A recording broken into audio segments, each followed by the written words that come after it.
Welcome to the Milk and Cookies podcast. This is the super amazing podcast that has absolutely everything to do with American football and absolutely nothing to do with Milk and Cookies. My name is Alex. I'm joined today with Leon and Anthony. We are going over our draft breakdown today. We understand that the draft was a week ago, but you know what? We're going to do it now. So get ready. So just to start things off, it's good to see you guys again. Haven't seen you guys in about 2 weeks. Been moving lately, and I'm finally back home in an undisclosed location. So let's get things rolling, right? All right, so guys, draft winners, draft losers. I got it. Let's start it off with, I'll just start first. The biggest draft winner, in my opinion, give me the Chicago Bears. I'm sorry. I know that's probably a very bold thing to say, and I know Justin Fields isn't the very biggest, prospect, but I still had him as my second best quarterback on the draft, on my quarterback draft board. And he went to number 11 to the Bears. That is a huge steal. I just can't. I love the pick so much. So, Leon, what you got? Who's your biggest draft winner?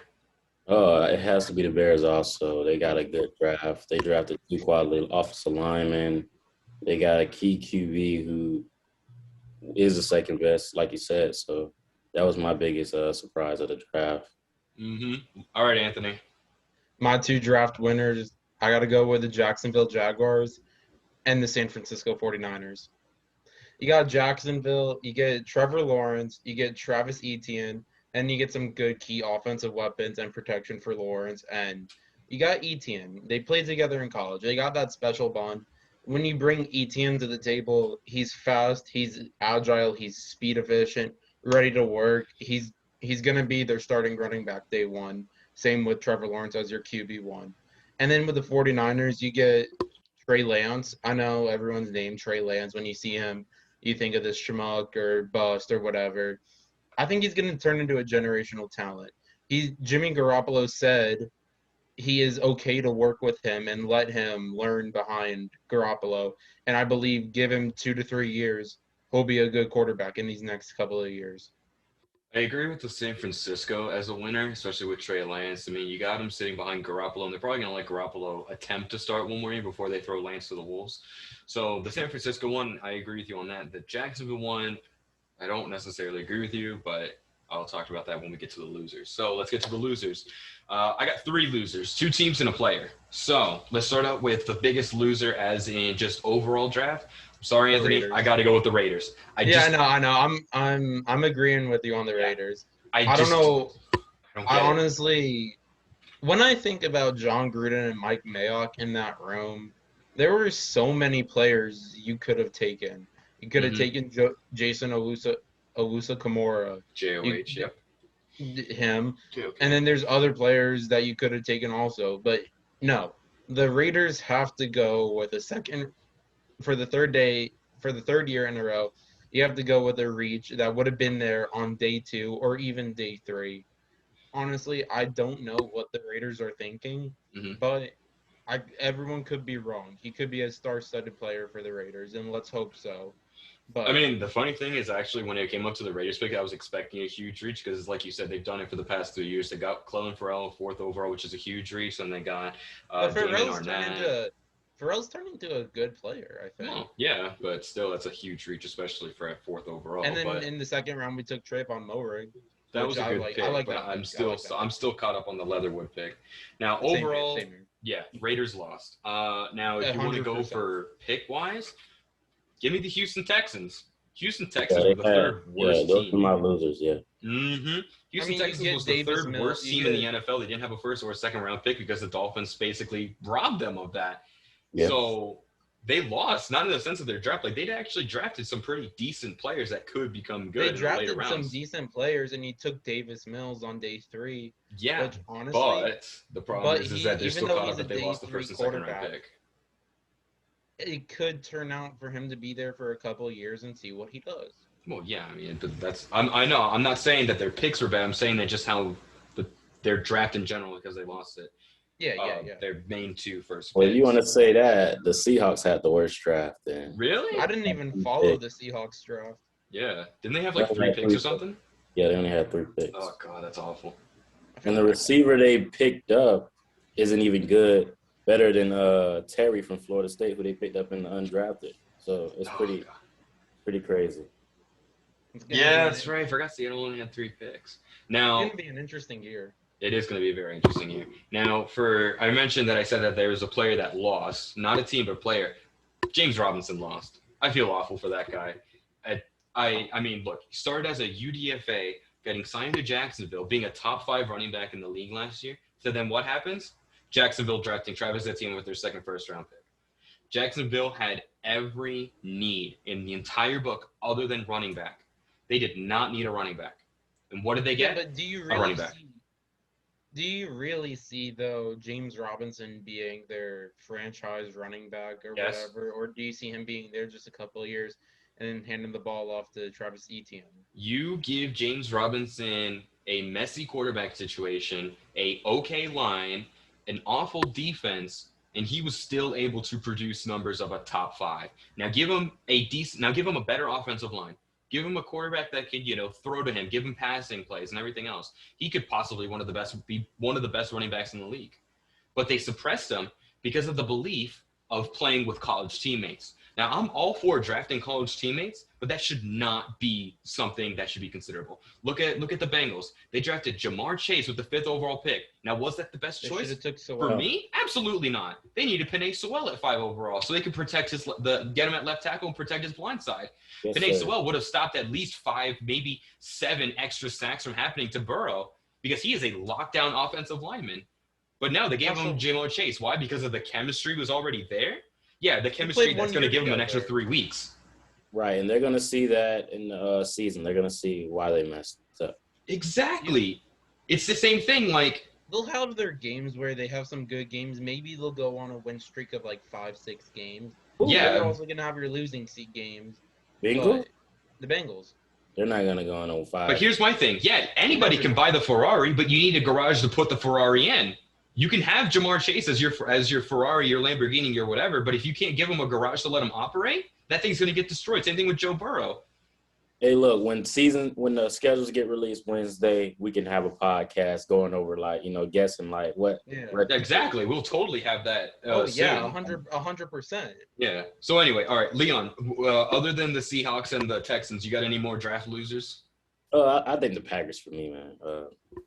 They got another receiver, but their whole draft class wasn't even that good to me. I think they should have drafted a QB knowing Aaron Rodgers might not play this year and won't play this year for them. So, did they draft a QB?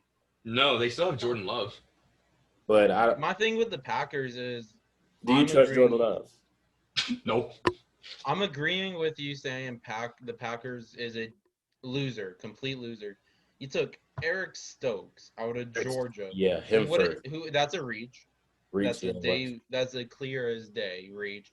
And then you hear Aaron Rodgers. All he says is he wants out. He wants out of this. He'd rather go to. They tried shipping him to the Niners, the Raiders, the Broncos. Hell, I would take Rodgers to the Raiders, but will it happen? Most likely not. So I see, and they don't draft what he wanted. They drafted a cornerback. They haven't even took an offensive weapon. Last time they took an offensive weapon was, I want to say, 2012. In the first round, yes. In the first round, yes. In the first round. Yeah. I mean, look, I'll look at it this way. The Packers, they've really messed up, especially if Rodgers doesn't want to be there anymore. But at the end of the day, Eric Stokes was still in need. They needed a cornerback. You remember Kevin King in the NFC Championship game? Dude, that guy was freer than a McDonald's cheeseburger on the side of the road. Would let anything by. They re-signed him. Yeah, I know, but that's why if you give him Stokes, you might actually get a viable cornerback number 2 or even a quarterback number 3. So you could say it's a bad pick all you want, but at the end of the day, they addressed the need. And Aaron Rodgers is just one player. He's not the entire team. But they addressed the need in a player that would have been there on day 2 when you had better corners and safeties available. I mean, yeah, at that point, no major safety was taken. Moehrig was still there. Javon Holland was still there. Richie Asante Grant. Samuel Jr. Yeah, well, yeah, Samuel was still there. Yeah, he was. But, I mean. Samuel went on day 2. Yeah, he went day 2 to the Chargers. Chargers, yes, thank you. Oh, okay. But, I mean. Oh, yeah, Samuel's he's a fantastic player. That's what he is. Yeah, going to the FSU home games, he was the only, other than him and Marvin Wilson, 2 of the most electric players of the FSU entire defense. I loved watching. It's a shame that Marvin Wilson went late, though, because he's much better than what it seems. But anyway, all right, guys, let's go into this. Our biggest draft steals, as in just players that way later. I'll go first. JOK, Jeremiah Wussocormo, going 50th overall to the Browns. What a steal. I'm sorry. That man should have gone first round to Washington, to the Cardinals at 16 or 19. That man fell to 50. No off-field problems. Heck of a player. That is a dynamic player that fell so far and was stolen at 50. The Browns also won the draft because of that pick alone, by the way. That's what and they signed Marvin Wilson in the biggest undrafted rookie contract. So they got a steal with him. He didn't get drafted. So with the Browns got Wilson? Yeah, the Browns got Marvin Wilson. Even more reason why they won. Unbelievable. Unbelievable. Marvin Wilson was going anywhere in the late rounds, and they got him in a UDFA contract to the Browns. Browns won the draft. Give up that. That's a top 3 draft right there. I got 2 players that I think are steals. Let's hear it. The first one, Jabril Cox. He went on day 3 to the Dallas Cowboys, and now I know everyone says America's team, this, that, whatever, yada, yada, yada. That is a good pick for the Dallas Cowboys. Their defense needed it, clear as day. Needed defensive help. They were giving up way too many points this past season. And then my number 2 steal, Kyle Trask to the Buccaneers. He went round 2, 32. I think this is a great pick because he went to Florida. Yeah, he threw 8 interceptions, but 3 of the interceptions were in the Oklahoma-Florida game, and half of his team was out. You can't tell me that because half of his team was out and he threw 3 interceptions in that game, he's a bust. If his teammates were in that game, maybe he would have never thrown those 3 interceptions. But names like maybe is the key word there.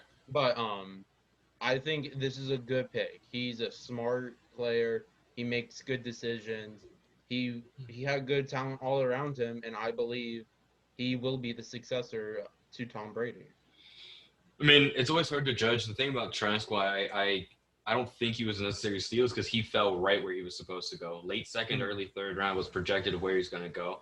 In terms of the team that got him, it's a steal. The Bucs getting a quarterback that they could groom behind Tom Brady and a guy that could learn from Brady himself, which is arguably the greatest quarterback of all time, makes it the steal. And I've been watching the Bucs since I was like a yay young kid, whatever. I've been watching them since the Chris Sims days. I've seen a lot of quarterbacks, and I believe Kyle Trask is the future.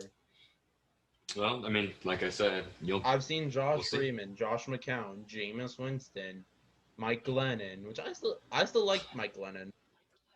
And then I've seen Tom Brady now. What are you gonna say? I mean, the Bucs finally found their rhythm. It's just because let's just see how much longer they're gonna hold it before the entire thing falls apart like it normally does. So before Tom Brady leaves. Once Tom Brady leaves, dude, that team is just gonna crumble. So no, once Tom Brady has like 2-3 more years, I think. Yeah, once he leaves, it's over, man. It's not gonna be over. We're gonna still be good. No, I'm just saying, man. If an NFL player just wants to take one for the entire league, just get one pop right to the knee, that man's done for the rest forever. We have an amazing offensive line. We'll see. You never know, man. It might just be a cheap shot like an Ndamukong shot. The Saints don't have a quarterback. They have Ian Book, Taysom Hill, and Jameis Winston. The Falcons, who knows what they're going to be doing. So the Saints have a non-quarterback, a quarterback that can't see properly, and Ian Book. Well, Jameis just 3 and 14. I'm calling it. Yeah, okay. Yeah, but Jameis makes poor decisions. Yeah, we know about the crab legs thing. Yeah, he definitely does make poor decisions. 103 interceptions in 63 games.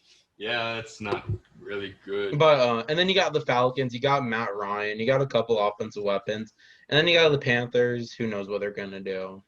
Just lose. I'd be surprised if the Bucs didn't win the division. But anyway, that'll round out today's episode. Thank you so much for watching. If you make it this far, we apologize for getting the draft video about a week after we should have. Obviously, we just got busy with things got busy, school, and you know. But anyway, again, thank you so much for watching. Leave a like, leave a comment, tell us your biggest draft winners, draft losers, steals, reaches, etc. You know the deal. Been saying it since day one. But again, thank you so much for watching. We'll see y'all real soon.